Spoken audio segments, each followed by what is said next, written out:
penser aux droits de la personne. Et la réponse du Premier ministre a été cinglante. Si vous dirigez un pays, votre pays, il y a 60 millions de Français, là, mais si vous dirigez un pays où il y a 1 milliard 300 millions d'individus, vous seriez très inquiet si on vous annonçait une manifestation.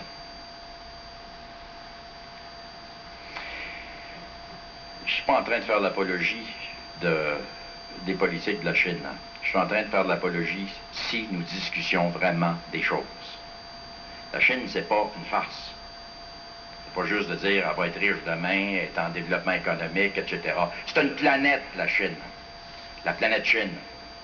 Ça fait 2, 3 000 ans, 4 000 ans qu'ils ont une civilisation. Ils ont une pensée constituée. Ils voient le monde d'une certaine façon.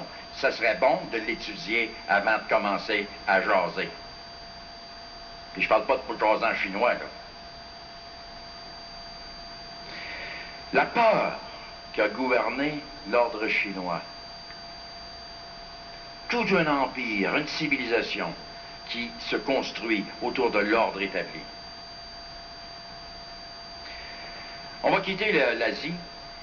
On a été un peu chez les Incas. Allons chez les chrétiens. Toute la civilisation chrétienne commence sur un diktat de peur. Dieu est vengeur. Le Dieu de l'Ancien Testament est effrayant. Tu ne veux pas rencontrer ce Dieu-là. Tu es courbé devant ce Dieu-là. Tu regardes au sol, tu passes inaperçu. Tu ne cherches pas à jaser avec le bon Dieu. Le Dieu vengeur. Mais cependant, même principe. La religion, ça sert à quoi chez les humains? C'est de la sécurité. C'est de la sécurité pure. C'est fait pour rassurer. C'est un outil pour rassurer la religion. Sois pas inquiète. Garde, les barbares s'en viennent. Ils vont voler nos femmes. Ils vont tuer nos enfants. Puis toi, tu vas te faire décapiter. C'est pas grave. Bon Dieu nous protège. Ben, si le bon Dieu te protège, tu peux t'allumer une cigarette puis t'attends. Pas de problème. Bon Dieu nous protège. C'est un dialogue extraordinaire entre le prêtre et le guerrier. Le prêtre avec son crucifix qui dit « Ça va aller, dormez en paix. » Et le guerrier lui dit « Moi, je crois pas à ça, je regarde. Moi, je prépare mon gun pareil, là. C'est parce que je pense que mon fusil est plus fort que ton crucifix. » C'est un débat fondamental en Occident entre la religion et les guerriers. Mais la religion a toujours servi à ça, à rassurer, mais pour que la religion soit forte, l'humain n'a pas résisté à la tentation. La religion va faire peur. Car si tu veux être le grand qui va sécuriser, si je te donne la sécurité, d'un côté, je vais te brandir le danger. Nous sommes en danger, mais j'ai la solution. L'ennemi s'en vient, mais tu t'en vas au ciel. Puis de toute façon, je vous l'ai dit un peu plus tôt, la première peur, et la peur unique, c'est celle de mourir. Et au moment de mourir, c'est quoi qui va te rassurer le plus? La religion. La religion. C'est plus facile de partir quand tu t'en vas quelque part. Ça, c'est élémentaire. Sans religion, c'est un peu plus dur. Parce que là, tu t'en vas dans l'inconnu. Tu es dans peur, dans la vraie peur, l'inconnu. Il faut être un grand aventurier, une grande aventurière pour mourir avec un sourire quand tu crois à rien. Ça, c'est la vraie aventure. Ainsi donc, vous l'avez deviné, en passant par la religion en Occident, puis la religion au Moyen-Orient, puis les grandes religions monothéistes, on en arrive à considérer que la peur qui est reliée à l'imaginaire, elle est décuplée par la représentation, elle devient objet de discours, de nos dialogues, elle devient un objet de création. La peur est un outil politique.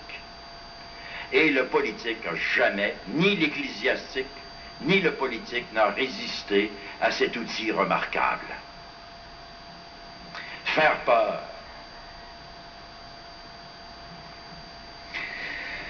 Parce que plus on a peur, plus on a besoin d'être protégé. Et plus on va accepter des politiques d'urgence, de protection. Ou des politiques inacceptables, de contexte. Ce qui nous arrive, ce qui nous conduit finalement à un jeu extrêmement complexe entre le politicien qui travaille le discours de la peur et le discours de la sécurité, entre ce qui est réel et ce qui n'est pas réel, entre ce qui est créé et ce qui est fondamental, entre ce qui naît et ce qui n'est pas. Et à la fin, de toute façon, nos réactions sont globales. Elles ne sont pas analytiques. Elles ne sont pas rationnelles, elles sont globales. On va vouloir des assurances. Le discours va se construire autour de cette idée. Il est possible d'être en paix, il est possible d'être en sécurité. Nous allons nous en occuper. Et voici, soyez assurés. C'est intéressant.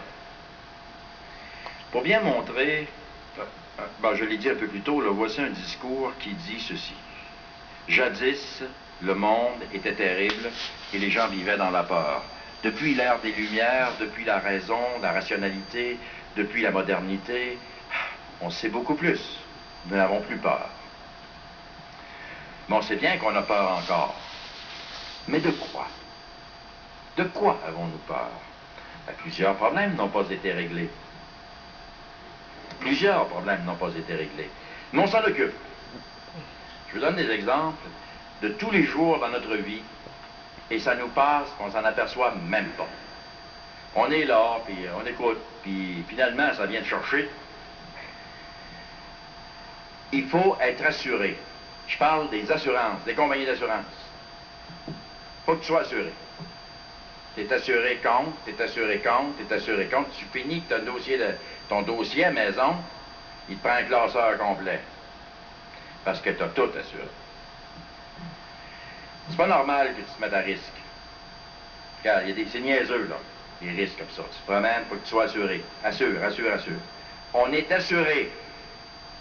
Et on va se rassurer sur les assurances. Puis il y a des assurances, d'ailleurs, qui assurent les assureurs. On se rassure les uns les autres. On a besoin d'être assuré, rassuré, rassuré. C'est un des plus beaux business des temps modernes, l'assurance. Ben, ça va, ça. D'accord, avec l'assurance. Pas de problème avec l'assurance. Mais ça nous met sur une pente. Je suis assuré. Pas de problème, je suis assuré. Mais on va aller plus loin. On va enlever les risques. On va déterminer les risques. On va faire la science du risque. Puis là, on va décoder, puis on va dire, tu peux éviter ça. Alors là, évidemment, s'il n'y a plus de religion, dans quel monde vivons-nous? Ben, nous vivons dans le monde de la nouvelle religion. Les religions, ça marche plus, ça marche encore d'ailleurs, ça marche très très bien, les religions, pas de problème. Mais quand même, ça affaiblit un peu. Puis il y a de la diversité, puis il y a de la compétition. Mais le plus fort qui est arrivé pour remplacer le Dieu, Allah, ou n'importe qui, c'est la science. C'est la science qui remplace la religion. Tu ne vas plus demander à un prêtre si ça va bien ou si ça va pas bien. Tu ne vas pas aller voir un curé pour lui dire « Je pense que je file pas ». Alors, à moins que vous ayez des amis. Mais c'est pas le mouvement. Mais tu vas aller voir, par exemple, un spécialiste scientifique. Tu vas avoir un psychologue. Tu vas avoir un médecin. Tu dis au médecin, gars, je suis fatigué, je ne file pas. Je suis étourdi le matin. Puis le médecin, lui, ben, il va te soigner. Il va te rassurer. Remarquez, il peut vous assommer aussi, là, mais en général, il va vous rassurer. Science et technologie, les deux mamelons de la sécurité. Science et technologie, on a tout mis là-dedans.